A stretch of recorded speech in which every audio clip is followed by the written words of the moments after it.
Many thanks, everyone, for joining us. I hope this is going to be a very fascinating panel talking about drone technology, something we've been hearing about for many years now. It's been, I think, almost exactly a decade since Jeff Bezos first came out with his idea of an octocopter delivering to our front doorstep. Unfortunately, since then, not a terrible amount of progress has been actually achieved, but these three gentlemen are here to change that. So first off, I'd like to start with Yariv from Flytrex, talking about last mile delivery. That is your focus. So you developed a drone that will, help each and every one of us get a Starbucks latte or a burrito. Can you talk a little bit first about the concept of your drone? What makes it unique? So we actually don't consider ourselves a drone company. We're just like DoorDash. We're a marketplace that performs deliveries. The drone is part of that system. But we develop everything end-to-end, from the drone all the way to the customer-facing app. And actually, in some towns in the US, the future that you've described is already here. Today, we're doing more than 4,000 deliveries a month in our stations. And that number continues to grow. If you go on TikTok, Instagram, whatever platform you like, and search for Flytrex, you're going to see people getting their Chick-fil-A's, their coffee with Starbucks, and it's already working 7 days a week. So perhaps get into the specifics. What does it roughly sort of look like, the size of it, and how does it deliver it? Because, if I'm ordering a Starbucks, I don't want it, all over the floor. Lawn. So basically, we load the drone with the package. We cruise all the way to your backyard. Then we hover above your backyard and slowly lower the package to your front or back lawn. We automatically release it and fly away. Based on more than 67,000 deliveries to date, it just works. Okay. So you drop it down by tether while the drone is sort of just 20 plus meters in the air. 20 meters in the air. Okay. And what has been the response of the customers? How do they, to a certain degree, you'd have to ask yourself the question, what is it, why would I as a customer care whether it's delivered by drone or by a car? Well, what's the benefit? At the beginning, people are, they're outside taking Instagrams and, selfies with the drone. It helps the marketing a lot. This is ultra-local marketing, so the customer acquisition cost is really important. By the third or fourth time that they order by drone, they care less about the drone, and they care that it's a lot more affordable than anyone else. DoorDash, Uber Eats, whatever, it's by far the most affordable way to get a delivery, and it's a lot faster. Once we take off, on average, within 3.5 minutes, you've got your order. So within 3.5 minutes from the time I go onto your app. There's food preparation time, pickup, etc. Once we get the order and put it on the drone, 3.5 minutes on average. Fascinating. We fly at straight lines, 40, 50 kilometers per hour. Pretty easy. So you're Israeli, but this company operates in Texas and North Carolina. Can you explain a bit why you chose those specific markets? What makes them unique and attractive for you? We've done pilots in Panama, Costa Rica, Ukraine, Israel, Iceland.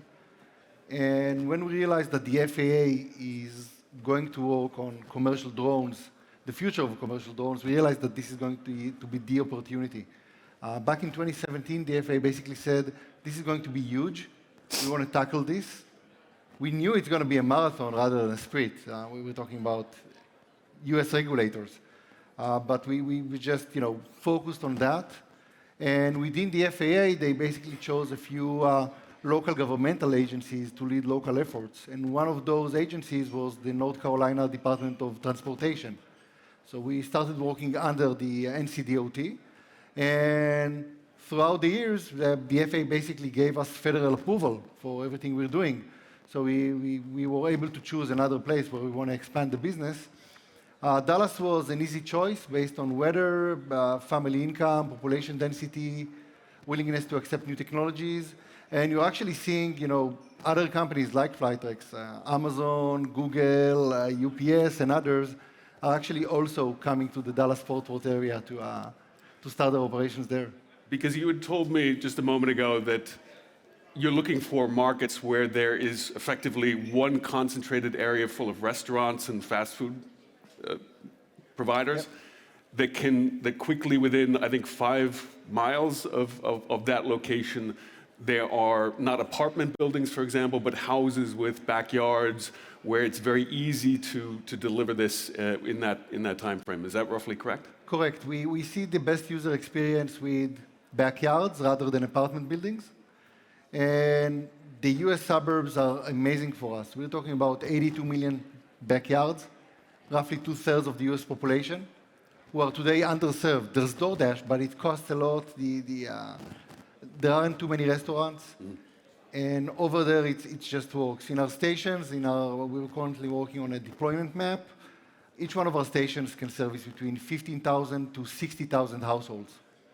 And in Holly Springs, within the area that we've been servicing now for almost 2 years, more than 70% of the households downloaded the Flytrex app and made at least order with us.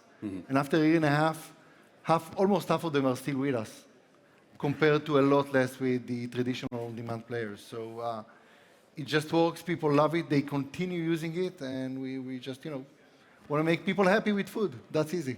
Perfect. Svilen, quick to you. Now, you had your first flight of the so-called Black Swan drone in May. Can you tell me, is it a true story that you didn't you and your brother made a pact not to shave until that flight was actually completed? That's correct. So we hate beards. When we got our first investment in September of 2014, my brother, he's an aerospace engineer. He's my co-founder.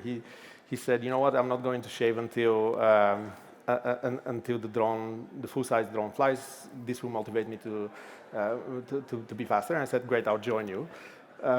We certainly didn't expect to take 8 years. So we had these like very big, messy beards. The reason why I have a beard still is simply because in the process we also met our wives while we already had beards, so now we had to stick with the beards. Understood. So yeah, it was a long journey, but very rewarding so far. So I had the first flight back in May. We're continuing with the flight test program, and we expect to have commercial flights in the middle of this year. We're starting in Greece. For reference, our drone is actually a small airplane, 16 meters wingspan, so probably wider than the audience here, and then can transport 350 kilograms at up to 2,500 kilometers, so easily from here to Istanbul. Right, so why did you pick the middle mile as opposed to the last mile for the market niche that you thought was the most attractive for your business? Well, like you said in the beginning, when Jeff Bezos went on 60 Minutes to announce their vision, we had this moment. We said, okay, it'll be folks like Amazon and other innovators like Yariv that will solve that last mile challenge. But growing up in Bulgaria, we were always mindful that even here in the capital, like Bulgaria, Sofia, things need to get to Sofia before you need to worry about the last mile. So we felt for a wide part of the world, the last mile is a huge job opportunity for last mile careers and so on. Plus, the bottleneck is really the days and days these goods are hauled on trucks over messy roads or roads that don't exist. And we just felt, okay, let's just focus on that half of the picture, knowing that the other half is equally important, but just not our focus. And if I understand this correctly, your drone requires very little infrastructure, so it can even land on an unpaved surface as long as there's roughly 400 meters runway. Correct. And you promise, I believe it's something like a 80%, let me actually look at 80% faster delivery, 50% cheaper cost for the logistics companies or the goods companies, with 60% fewer emissions because you're using biofuel. We started with a gasoline engine that already exists, that's certified. 60% of general aviation runs with it. Anywhere you land, people have seen it and can service that. And as my brother jokes, sadly, there's two things you can find anywhere in the world: Coca-Cola and gasoline. There's no engines ready for Coca-Cola yet. So we started with that, but we've done work with SAF and biofuels, and we're doing some work with hydrogen. And when batteries get to the energy densities to allow, 1-ton machine to fly 2,000 kilometers, we certainly switched to that. We decided to be agnostic on the type of fuel. And while it looks like an airplane, we actually started from a completely clean sheet because we realized it's so difficult to fly that if you have one mission, you better really optimize for that. And through these optimizations, we implemented, the wings, the fuselage, the ability to fit more boxes, because cargo is a different, density than passengers and so on. All these things contribute to heavy savings. And it's also true that we can't compete on cost, for example, between Frankfurt and Heathrow, but if you want to go from Frankfurt to a tier 2, tier 3 city and town, we can certainly beat the alternatives. And more importantly, when you don't have the crew, you can actually have tier 2, tier 3 cities and towns trade between each other instead of going through a hub and spoke model. And Dirk, you are sort of in between in terms of the payload capacity. On the one hand, sort of a Starbucks latte, on the other hand, 350 kilograms of weight going vast distances. Your Volo cargo is, I think, 200 150 to 200. 150. So explain your reasoning behind that. Yeah, first of all, we built a family of aircraft. We built a drone for urban environment, we built a drone for regional environment, for intercity connections, and we built a cargo drone. The cargo drone is also our technology demonstrator, because here we can test automation going to full autonomy before we test that at a later stage on a passenger drone. Right now, certification is not ready for flying unmanned vehicle in our urban environment. So we will start with a piloted version, but in the future, of course, we want to go to full autonomy. Mm-hmm. So here we can test the automation and autonomy, and as we have maximum takeoff weight of our passenger drone around 1,000 kilo, we took a similar concept to our first two versions of the drone. We used the same rotor blade, and now in the third version, we go independent to a more market and customer-oriented design, where we will focus on the first step on maritime solutions, vessel to shore and shore to vessel, and also offshore wind farm servicing. And then second step will be going to remote, where we will do island-to-island cargo delivery or disaster relief operations. And the third one, which is still a bit more further out, would be then urban cargo delivery for heavy cargo deliveries. Mm-hmm.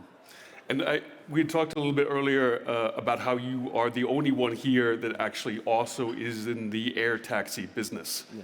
So you would put this sort of stake in the ground that this summer, during the Paris Olympics, your Volocity drone would actually taxi people back and forth, for example, from the Paris Charles de Gaulle airport. So could you just sort of briefly, I think that's such an interesting point, explain sort of the difference in these two markets? Yeah, we have defined together with our partner Aéroport de Paris 5 routes, and we are still in discussion with the authorities to get them fully approved. Here we talk, as you say, of an operation between Charles de Gaulle and Le Bourget, a touristic operation above Le Bourget, where you can see the north of Paris. And then in the south, there would be an existing tourist line that is today operated by helicopters between Issy-les-Moulineaux, which is a heliport in downtown Paris, going to Versailles. Today, these helicopters need to stop for 1 hour because the neighbors don't like the noise of the helicopters. So one of the hopes of the operators, once you get our vehicles that you cannot hear, that you don't have that obligation to stop 1 hour in the middle of nowhere before you can fly back. Mm-hmm. And then there's another route, touristic route in the south of Paris. And the one that is the most challenging one that you also read in the press about the debate on the public hearing is the one in the no-fly zone on the River Seine, which is on a pontoon. It's close to the railway station of Austerlitz. Mm-hmm.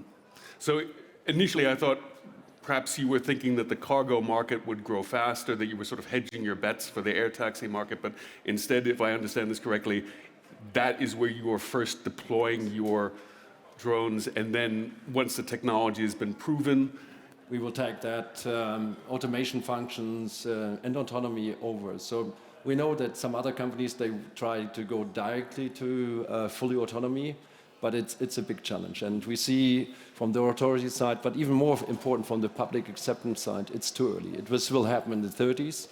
So in between, we work on the piloted version. So we will, for example, start with a two-seater. This is mostly due to the limited battery energy density that we can have today.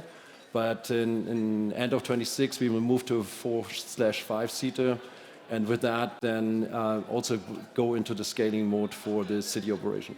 So Svilen, you had explained earlier that one of the reasons why you were able to get the first certification for your drone was because it effectively is very similar to what authorities already understand and what they can prove, as opposed to more complicated models like the Volocity drone from Volocopter.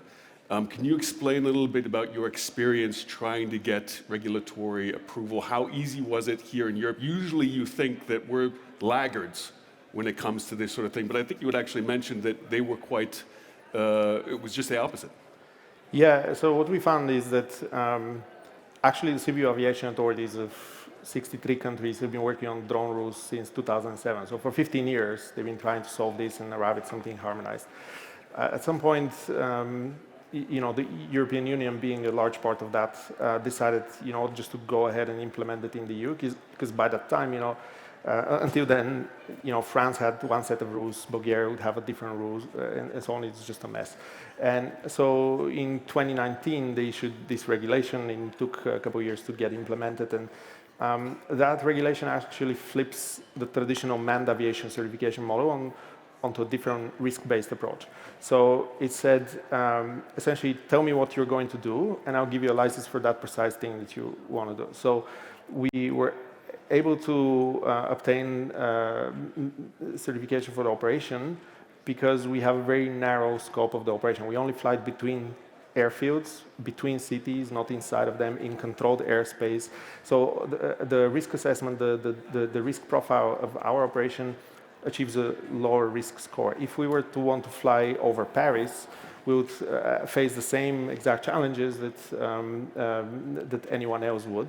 So that's why we start with first flights in the Mediterranean, in Greece, and then moving westward to Italy, Malta, and so on. And as we apply for additional certification levels, we'll be able to then unlock continental Europe and other markets. Mm-hmm.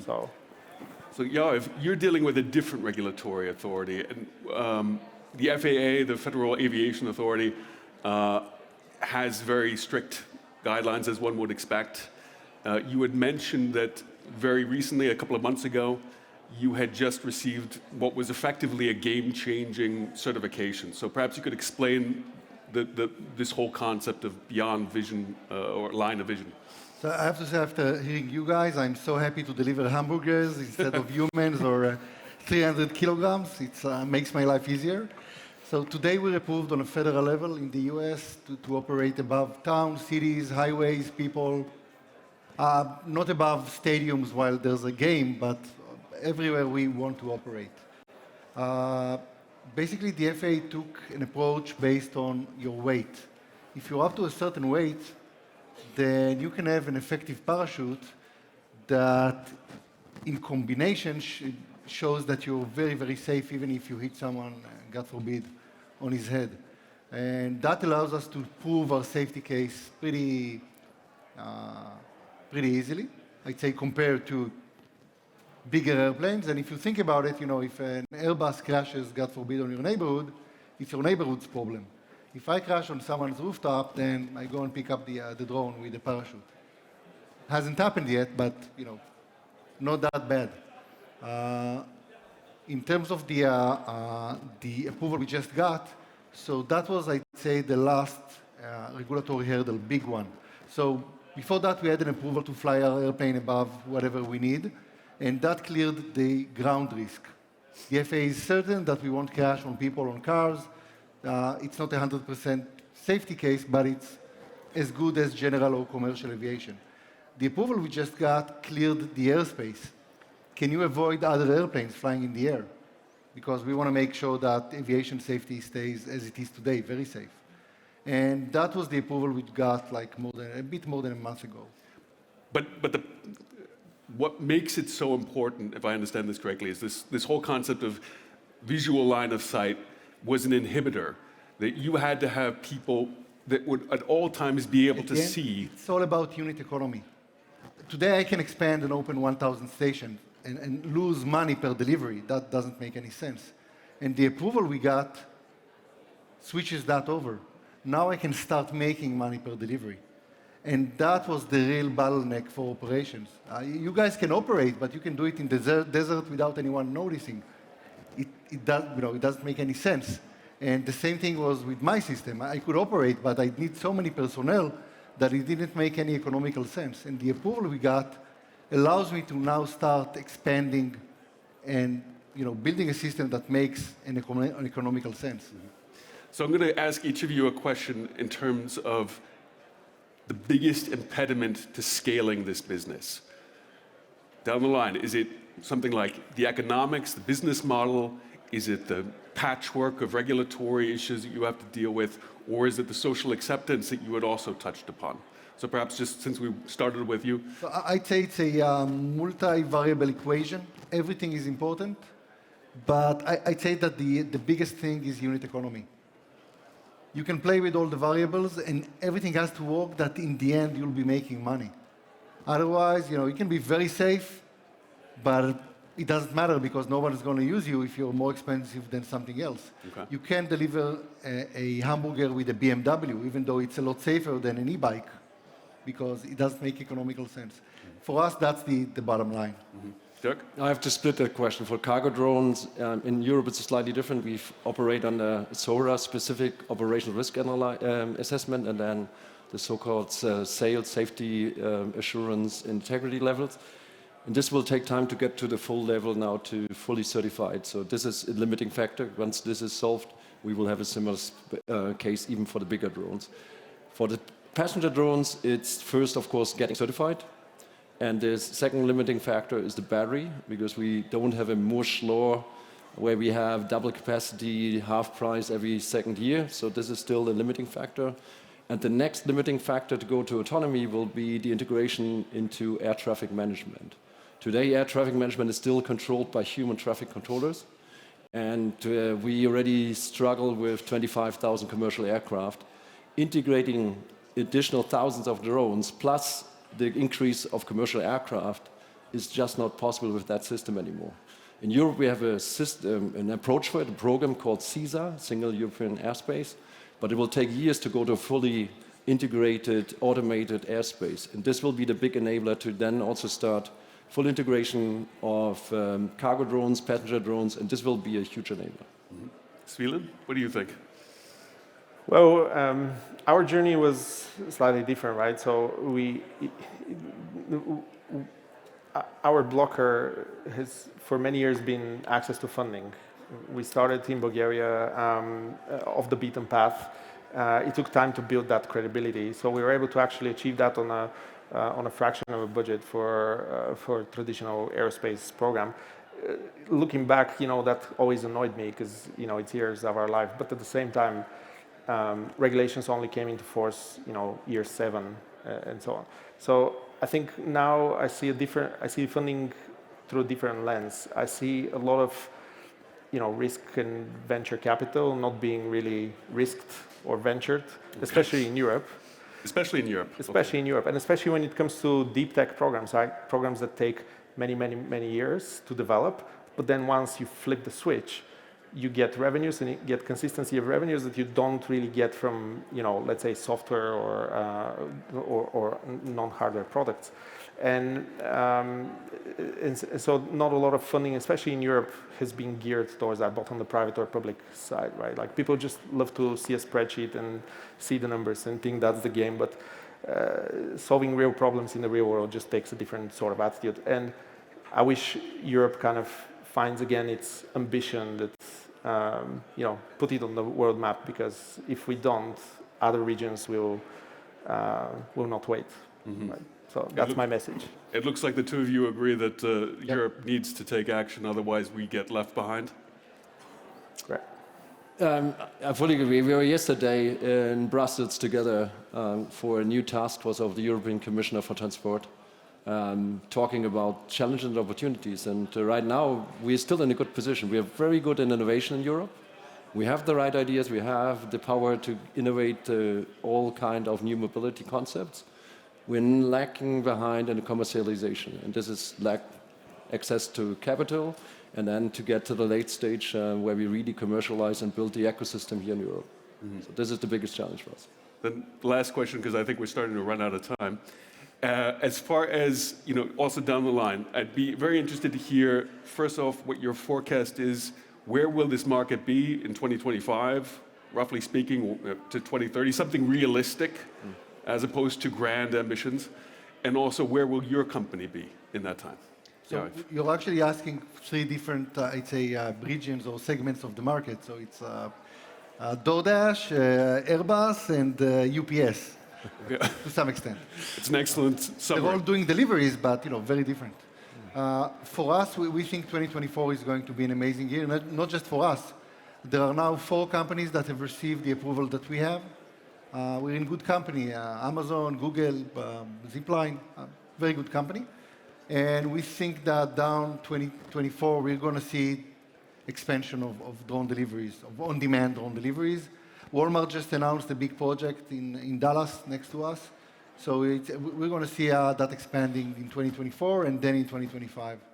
I think once we cross the point that we're almost at, it's going to expand as fast as those mobility devices in cities, but with the right regulatory approach. Dirk? Yeah, I think we will have a big scaling in the 30s. We will see that passenger and cargo drones will be applied in most of the regions worldwide. We will see that this becomes a normal transportation modality, and also, of course, for cargo transportation. So 30s will be a big scaling, and people that are still today not asking themselves, is this really happening? It's happening, and it will be scaling very fast in the 30s. Okay, so in the immediate future, in the 2030s, and for you, Svilen? Well, I'll take the in-between. I think exactly it will be from now until 2030, it will be the time of scaling. Our model is different. As an operator, we need to create mini airlines in every country, and in the EU, we're fine because we are EU-owned, but everywhere else, we need to find a joint venture partner. We find tremendous appetite in countries in Asia, Africa, Latin America, but we're limited from the amount of aircraft. We right now have built 3 aircraft, and we'll be opening a factory in the next couple of years to build 300 per year. It just will take time. And like Dirk said, a pacing element of that is the airspace, but then the patchwork of regulations and approaches, that's where there will still be advantage. And fortunately, hopefully some venture capitalists will come by and help you commercialize your technology in the... Well, that's a good thing. Once we start commercializing, we'll not be talking to VCs anymore, but rather to aircraft lessors, because the unit economics make it actually attractive for non-dilutive. So it will be a different ballgame. Fantastic. Many thanks. That's all the time we have, but I just want to thank our panelists once more for providing this very valuable insight into an extraordinarily interesting future technology. And in your case, actually, media technology. So many thanks, gentlemen. Thank you.